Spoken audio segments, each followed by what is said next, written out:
नमः सर्वेभ्यः सर्वेषां हार्दं स्वागतं। नमः पाणिनये। अद्य वयं नाझ्झलौ पुनः अणुदित्सवर्णस्य च प्रत्ययः इति सूत्रद्वयं पठामः। तर्हि यदा सवर्णसंज्ञा विहिता तदानीं प्रश्नः उदेति अच्वर्णेन सह हलवर्णस्यापि सवर्णसंज्ञा भवति वा इति शङ्कायाम् उत्तरं प्रददाति नाझ्झलौ इति। तर्हि नाझ्झलौ किं कथयति? न अज्झलौ नाझ्झलौ। तर्हि अच् च हल् च अज्झलौ। इतरेव द्वन्द्वसमासः। तर्हि अज्झलौ नाम अच् हल् अज्झलौ न। अज्झलौ किं न? अज्झलौ सवर्णसंज्ञकौ न। नाम अच्वर्णस्य हलवर्णस्य च उभयोः सवर्णसंज्ञा न भवति। यहाँ अच् मतलब स्वर, हल मतलब व्यंजन। हल और व्यंजन मतलब स्वर और व्यंजन वर्ण की सवर्ण संज्ञा नहीं होगी, यह कहना चाहता है ये सूत्र। स्वर वर्ण सहित व्यंजन वर्ण संवर्ण संज्ञा है वर्ण। तर्हि तेन किं भवति? अत्र वृत्तिं पश्यतु किं वदति? अज्झलौ इति ज्ञाते खलु प्रथमा द्विवचनम् इति। न इति अव्ययं पदं। न अज्झलौ नाज्झलौ। तर्हि अज्झलौ न। अज्झलौ किं न? अज्झलौ सवर्णसंज्ञौ न भवतः इति। तर्हि वृत्तिं पश्यामः। वृत्तौ किं लिखति? आकारसहितः अच् नाम आच् इति वदति खलु। तर्हि अच् नाम किम्? आकारसहितः अच्। आकारसहितः नाम अच् इत्यत्र केवलम् अकार नास्ति, अकारकथनेन दीर्घस्यापि ग्रहणं स्यात्। तर्हि सः वदति आकारसहितः अच्। अच् स च हल् अज्झलौ। आकारसहितः अच् आच् स च हल् सवर्णसंज्ञकौ न स्तः। तर्हि यदि सवर्णसंज्ञकौ न स्तः तेन लाभः कः अथवा कुत्र शंका भवति इति पश्यामः। देखो यहाँ जैसे अच और हल की सवर्ण संज्ञा क्यों ऐसे प्रश्न आ रहा है, ऐसी स्थिति कहां उत्पन्न होती है? जैसे दधि प्लस हरति, यहां दधि में ई है और हरति में ह है। ये जो ह है इसका उच्चारण स्थान है कंठ। और अपूह विसर्जनीयानां कंठतुल्यस्य प्रयत्नं सवर्ण में हम पढ़े तो अकार का भी उच्चारण स्थान क्या है? कंठ। अकार का भी कंठ है, हकार का भी कंठ है। तो अगर दोनों को अ है अच्वर्ण, ह है हल वर्ण, स्वर और व्यंजन, अगर दोनों की सवर्ण संज्ञा कर दे तो अच् की निमित्त मानकर जो कार्य होता है यहां भी हो जाएगा। तो ह को भी अच् माना जाएगा अगर सवर्ण संज्ञा हो जाए। और इसका हानि क्या हो जाएगी कि हकार परे रहने पर इको यमची सूत्र से इकार के स्थान पर यम आदेश हो जाएगा। लेकिन जब ऐसी स्थिति आई तो नाझ्झलौ सूत्र ने क्या कहा? भाई देखो, अपूह विसर्जनीयानां कंठ से आप तो उच्चारण स्थान की विवक्षा कर रहे हैं, लेकिन अच् का और हल का मैं सवर्ण संज्ञा करने नहीं दूंगा। अगर सवर्ण संज्ञा नहीं हुआ तो यहाँ भी यण नहीं होगा। तो इसका वृत्ति में भी देखो क्या लिखा है? दधि हरति शीतलम षष्ठम सांद्रम इत्यादिकेषु यणादिकं न। यणादिकं न भवति, तदनन्तरम् अस्ति शीतलम। तर्हि अत्रापि ई अस्ति, अत्रापि श अस्ति। तर्हि इकारस्य सकारस्य उच्चारणस्थानं समानं तालुः। इचु यशाना तालुः। यदि सवर्ण भवति तर्हि अपः सवर्णे दीर्घ इति सूत्रेण सन्धि भविष्यति, दीर्घ प्राप्तः भवति। परन्तु अत्र सकारेण सह नाम हलवर्णेन सह अच्वर्णस्य सन्धि नाम सवर्ण संज्ञा न भवति। अच और हल की सवर्ण संज्ञा नहीं होगी।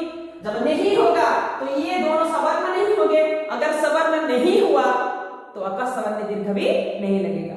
तो इस प्रकार दधि षष्ठम दधि सांत्रम ऐसे भी वहां भी यम इत्यादि कार्य का प्राप्ति हो रही है, लेकिन वहां नहीं होगा। ये सूत्र क्या कर रहा है कि अच और हल दोनों की सवर्ण संज्ञा का निषेध सूत्र है, निषेध कर रहा है। अज्झलऊ न, अज्झलऊ अच और हल स्वर और व्यंजन वर्ण दोनों सवर्ण संज्ञक नहीं हो सकते।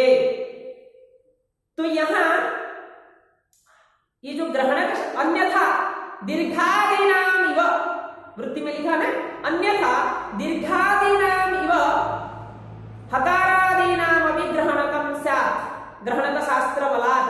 ग्रहणक शास्त्र बल से दीर्घादीनाम, जैसे हम अ कहे तो अ का 18 भेद किया है, तो यहाँ ह्रस्व के साथ साथ दीर्घ और प्लुत का भी हम ग्रहण किया, लेकिन दीर्घादीनाम इव, दीर्घादीनाम मतलब दीर्घ आदि वर्णों की, दीर्घ प्लुत इत्यादि की तरह यहाँ भी हकार आदि का भी ग्रहण हो जाता है ग्रहण शास्त्र बल से। तो हकार जैसे अपूह विसर्जन में ह भी आता है, तो यहाँ भी प्राप्त हो जाता था, लेकिन नाझल सूत्र से इसका निषेध किया गया। अभी ये प्रश्न आ रहा है भाई ग्रहण शास्त्र क्या है? तो ग्रहण शास्त्र के लिए तदित्थम वो इस प्रकार है, कैसा? अनुदित सवर्णस्य चा प्रत्ययः सूत्र है। तो बोल रहा है अनुदित सवर्णस्य चा प्रत्ययः, पहले पदच्छेद कर देते हैं। तो अनुदित एक पद है, सवर्णस्य दूसरा पद है, और च एक पद है और प्रत्ययः एक पद है। तो अनुदित प्रथमा विभक्ति एकवचनम, सवर्णस्य षष्ठी विभक्ति एकवचनम, च इति अव्ययम पदम, अप्रत्ययः इति प्रथमा विभक्ति एकवचनम। तर्हि अण च उदित च, अनुदित अण और उदित। और सवर्णस्य, सवर्णस्य तो यहाँ विग्रह नहीं है, अप्रत्यय में विग्रह है। तो अप्रत्यय न प्रत्यय अप्रत्यय, जैसे न धर्मः अधर्मः, उसी प्रकार न प्रत्यय अप्रत्यय। तो यहाँ भी प्रथमा विभक्ति एकवचन अप्रत्यय में, अनुदित में भी प्रथमा विभक्ति एकवचन, तो दोनों को हम एक साथ रख देते हैं विशेषण के लिए। तो अप्रत्यय अण, अभी प्रत्यय मतलब क्या है? लिखा है वृत्ति में, देखो प्रतीयते विधीयते इति प्रत्यय, जिसका विधान हो रहा है, प्रकृति से प्रत्यय का विधान हो रहा है शब्द निर्माण के लिए। तिंग कृत तद्धित शुभ बहुत सारे प्रत्यय हम पढ़े थे। तो प्रतीयते विधीयते इति प्रत्यय, तो लेकिन यहाँ प्रत्यय के बारे में नहीं कर रहा है, जो प्रत्यय नहीं है उसी प्रकार। तो न प्रत्यय अप्रत्यय, और अप्रत्यय कौन? अण। इसीलिए लिखा है अगर विधान हो रहा है तो प्रत्यय, विधान नहीं हो रहा है तो अप्रत्यय। इसीलिए आगे लिख रहा है अविधीयमान अण, जो अण विधान नहीं हो रहा है, जो अण प्रत्यय नहीं है। मतलब ऐसे क्यों कह रहा है कि अण एक प्रत्यय है, तद्धित प्रत्यय, अपत्यार्थक अण प्रत्यय है। अपत्यार्थ के अर्थ में हम अण का विधान करते हैं, और वहां जो अण है वो क्या है? अण वहां पर प्रत्यय है। लेकिन यहां जिस अण का बारे में विचार हो रहा है, यहां अण मतलब अण प्रत्याहार, और यह प्रत्याहार हुआ तो प्रत्यय नहीं होगा, तो यह अप्रत्यय ही होगा, क्योंकि प्रत्याहार के बारे में विचार हो रहा है। तो अविधीयमान अण, और क्या है? उदित। तो उदित मतलब जैसे मैं बोल रहा हूं उत, हम पढ़े थे टकार की ईद होगा तो टित, मकार की ईद होगा मित, अगर मां की ईद होगी तो मित। उसी प्रकार अगर उत, उत की ईद हुई, उत, उत मतलब ह्रस्व उकार, तो ह्रस्व आकार को उत कहा जाता है। आगे हम पढ़ेंगे तत्कालस्य। अगर अचवर्ण के वर्ण से त आ रहा है तो उसके पहले जो वर्ण है उसका काल का बोध हो रहा है, तो तत्कालस्य से यहाँ उत मतलब ह्रस्व उकार, इत मतलब ह्रस्व इकार, अत मतलब ह्रस्व आकार, वहां लिखा है ना अदेमुणः, तो अदेम अत मतलब क्या है? ह्रस्व आकार। वहां अत मीन्स अ, इत मीन्स ह्रस्व ई। जहां दीर्घ की बात में विचार होगा तो इत ऐसे कहा जाएगा, लेकिन यहाँ उदित कहा गया है, तो उत प्लस इत मतलब जहां उत की इत हो, इत संज्ञा हो, उत की इत संज्ञा हो, वो क्या हो जाएंगे? उदित। जैसे कुचुटु तुपु, कुचुटु तुपु जो 5 वर्ग है, कादयो मावसान स्पर्शाः, कादित नमक कुछ उटुतु 5 वर्ग है, हर एक में ऊ है और ऊ की क्या हो जाता है, इत संज्ञा हो जाती है। तो कुछ उटुतु ये सब क्या है, उदित है। तो इसीलिए बोल रहा है कि अविधीयमान अण, अविधीयमान अण मीन्स अप्रत्यय अण, ऐसा अण जो कि प्रत्यय न हो। तो यहाँ अण मतलब अण प्रत्याहार। तो यहाँ लिखा है कि अविधीयमान अण उदित सवर्णस्य बोधकः स्यात्, सवर्णस्य संज्ञा स्यात्, सवर्ण की संज्ञा हो जाए। तो अभी अण के बारे में हम विचार करेंगे। तो अत्र अण नाम परेण नकारेण इति भवति। अत्र अण मीन्स अत्र अण इति परेण, पर्णकार के साथ यहां हुआ है। तो अभी पर्णकार क्या है, अभी हयवरट में, हयवरट के बाद जो लण आता है वहां एक एणा है। लण सूत्र में भी अण है, यहां न है, और अयुण में भी न है। और पहला जो न है पूर्वणकार अयुण का, और पर्णकार है लण का। और सूत्र में बताया कि अत्र अण, यहां पर जो अण की विचार हम कर रहे हैं, यहां परेण नकारेण भवति, पर्णकार से ही प्रत्याहार हुआ है, लण सूत्र तक जाएगा अण प्रत्याहार। अत्र कहा है मतलब अनुदित सवर्ण से च प्रत्यय में जो अण की विचार हम कर रहे हैं, यहां पर्णकार की विवक्षा हो रही है। अनुदित सवर्ण से प्रत्यय ये सूत्र को छोड़कर दूसरे अगर कहीं जाएंगे अण प्रत्याहार की विचार होगी, तो वहां पर पूर्वणकार की ग्रहण होगा। केवल अनुदित सवर्ण से च प्रत्यय सूत्र में अण प्रत्याहार में पर्णकार का ग्रहण किया गया है। तो अण मतलब पर्णकार, लण सूत्र का न तक जाएगा। और अन्यत्र क्या हो जाएगा कि पूर्वणकार की विचार होगी। इसके लिए एक कारिका भी है, आप देख सकते हैं। पूर्वेण येण ग्रहा सर्वे परेण येण ग्रहा मता ऋते अनुदित सवर्णस्य परेण पूर्वेण ऋते अनुदित सवर्णस्य मतलब अनुदित सवर्णस्य प्रत्यय को छोड़कर और हर जगह पूर्वेण एव अण ग्रहा मता। तो पूर्व अणकार के ही अण का ग्रहण होता है। मतलब आपको समझाता हूं, देखो जो अण है, अण प्रत्याहार बनेगा कैसे, अंतिम इत संज्ञक अणकार कहिए। और अण इस यहां पर जो अण है ये लण सूत्र का अण तक, इसीलिए पर्णकार का ग्रहण किया है। इसको छोड़कर अगर कहीं हम विचार करेंगे तो पूर्वणकार मीन्स अयुण का जोड़ा है उसको ग्रहण करेंगे। और जो ईण प्रत्याहार है, ईण प्रत्याहार ये हमेशा पर्णकार का ही बोधक होता है, मतलब पर्णकार तक जाएगा हमेशा ईण प्रत्याहार। तो बोल रहा है कि अविधीयमान अण उदित सवर्णस्य संज्ञा स्यात्। तो अविधीयमान अण मतलब यहाँ अण प्रत्याहार में जो वर्ण है उसके बारे में विचार करेंगे। बोल रहा है कि अकार, अकारस्य अष्टादश भेदः। अगर हम अ कहीं दिखाई देगा तो अ मतलब अकार के साथ 18 भेद में जाएंगे। एवं उकार इकार उकारो अपि, ईकार की और उकार का भी 18 भेद है। हम पढ़े थे ह्रस्व दीर्घ प्लुत और उदात्त अनुदात्त स्वरित अनुनासिक अनुनासिक भेद से कैसे 6 18 भेद होता था। और बोल रहा है कि ऋकारस्य त्रिंशत्, अभी ऋ वर्ण योः मिथः सावर्ण वाक्य में हम पढ़ा था, ऋकार और लृकार की शादी करा दिए थे। तो जो जब दोनों मिल गए सवर्ण संज्ञा हो गए तो ऋकार की 18 और लृकार की 30, तो इसी ऋकार की 12 और ऋकार का 18 मिलकर हो गया 30। तो ऋकार का भेद कितना हो जाएगा 30। अगर ऋकार नहीं दिखाई दे तो ऋकार का किसका बोधक होगा, कुल 30 का। और ऋकार अगर 30 का हो गया ऋकारो अपि, और ऋकार का भी ऋकार कितने संख्या, कितने वर्ण की संज्ञा हो जाएगी, बोधक हो जाएगा 30 वर्ण। ऋकार और ऋकार का मिथ सावर्ण वाच्य हो गया। और एचाम भी 12, तो जो एच में ए ओ आई औ एच प्रत्याहार, तो ये भी 12 की संज्ञा होगी। ऐसा नहीं कहना चाहिए कि ए और आई दोनों सवर्ण हो जाएंगे, ओ और औ सवर्ण हो जाएंगे, ऐसा नहीं होगा। क्यों ऐसा? क्योंकि आदइच वहां भी एक है और यहां वृत्ति में भी आपका लिखा हुआ है, आप देख सकते हैं पुस्तक को। जैसे तेन एचो द्वादशानाम एदैतोः ओदौतोश्च न मिथ सावर्ण्यम ऐ औच इति सूत्रारंभ ऐ औच।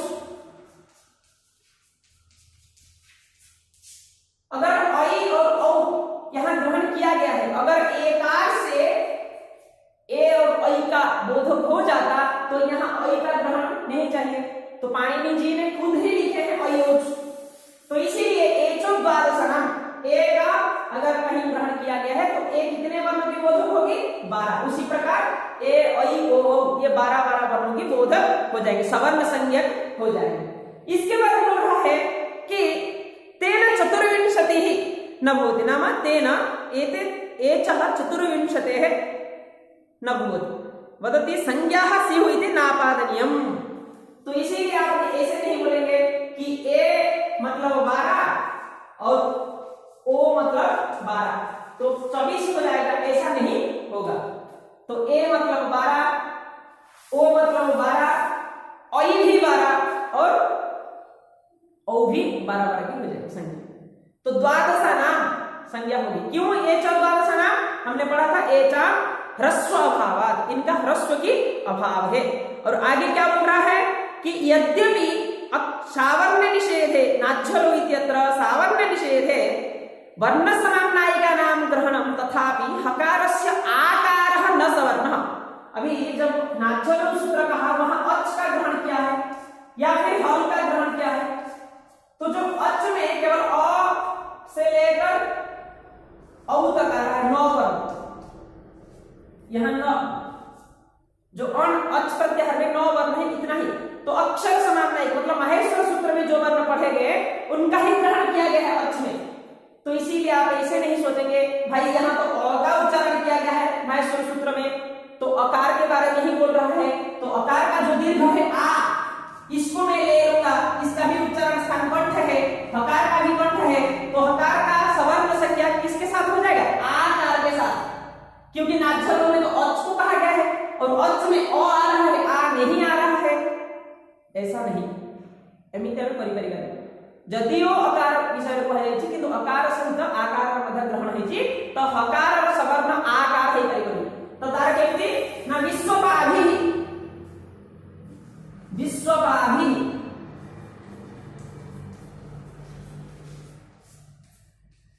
तो विश्वपाभि रे पा पर आ आगे भ तो जदि एठी आ हकार सहित सवर्ण संज्ञा हे जिवो तो एठी होढ सूत्र रे हकार स्थान रे ढकार हे किंतु सेमिति हे काई न परे झलवर्ण थिले मध्य होढ सूत्र द्वारा हकार स्थान रे ढकार न भवति, आकार और हकार दोनों सवर्ण संज्ञा नहीं होगी। तो नाच्छलो में जो अच का ग्रहण किया गया है वहां अच में जितने भी वर्ण पढ़े गए वो बोधक है और मतलब वहां 18 आकार को ग्रहण आप करेंगे, न कि केवल ह्रस्व आकार। इसी प्रकार तत्र अपि आकारस्य प्रश्लिष्टत्वात् नाम तत्र प्रत्याहारे अच प्रत्याहारे आकारः अपि गृह्यते। अनन्तरं वदति अनुनासिक अननुनासिक भेदेन यवलाद्विधा यवला यवल, ये अनुनासिक और अननुनासिक भेद से 2 प्रकार हो जाते हैं।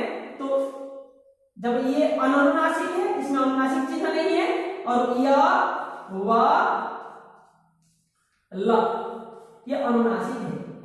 तेन अननुनासिकाः द्वयोः संज्ञा, तेन अननुनासिकाः, अननुनासिक मतलब जिसमें अनुनासिक चिन्ह नहीं है। तो य प्रकार का भी 3 तो य 2 प्रकार के है, व भी 2 प्रकार और ल भी 2 प्रकार। और संज्ञा का बोधक क्या है? अननुनासिक वाला य मतलब य और य, अनुनासिक का और अननुनासिक दोनों की संज्ञा हो जाएगी। तो ये जो आज का विचार था कि हम व्याकरण शास्त्र में अगर कहीं वर्ण दिखाई दे रहा है अ तो हम अ से 18 अ का ग्रहण करेंगे, कुल 18। ऐसा नहीं कि अ कहा गया है तो हम एक ही अ का या फिर ह्रस्व का ही ग्रहण करेंगे। तो अनुदित सवर्ण से चा प्रत्यय क्या कह रहा है कि ये प्रतिनिधि मतलब ये लीडर दे रहा है। कौन सा लीडर? कितने लोगों का प्रतिनिधि कर रहा है। तो इसके बारे में अण और उदित का ग्रहण किया। जैसे अत्र उदितः कु चुटुतु, अगर कु कहा दिया, जैसे चुटु एक सूत्र आ रहा है चुटु,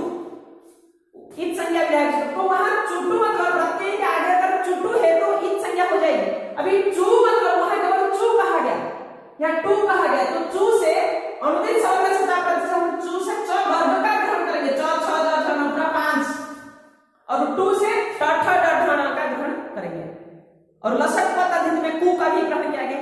तो उदित मतलब कुचुट, तो ये प्रतिनिधि है। अगर कहीं कु कहा तो क ख ग घ ङ पूरा 5 शब्द का ग्रहण किया जाएगा। तो इस प्रकार नाझलो जो है सवर्ण संज्ञा का निषेध कर रहा है, अनुदित सवर्ण से चा प्रत्यय क्या कर रहा है कि प्रतिनिधि वर्ण का निर्णय ले रहा है। यहाँ कौन सा वर्ण प्रतिनिधि करेगा और इस वर्ण से कितने वर्ण का ग्रहण होगा, ये ग्रहण शास्त्र है। मया चिंत्यते प्रायः भवतां स्पष्टता स्यात् यदि संशयः अस्ति पुनः पुनः चर्चा करूँ, बार बार पढ़ाएंगे, बार बार विचार करेंगे। इससे क्या होगा, आपके मन में अगर कोई भी संशय है इसका समाधान निकलेगा और हमारा भी परिश्रम सार्थक होगा। जदि आपण माने बुझी पाछंती ताहाले अन्य मानकु पढ़ांतु, अन्य मानकु बुझांतु। जदि कष्ट अछि बुझिबारे बारंबार आपण पचाई परिबे, कमेंट बॉक्स से कमेंट करि परिबे किबा पर्सनली मते कांटेक्ट करि परिबे एवं अन्य मानकु मध्ये हेल्प करिबे। अस्तु, पुनर्मिलामः। जयतु भारतम, जयतु संस्कृतम।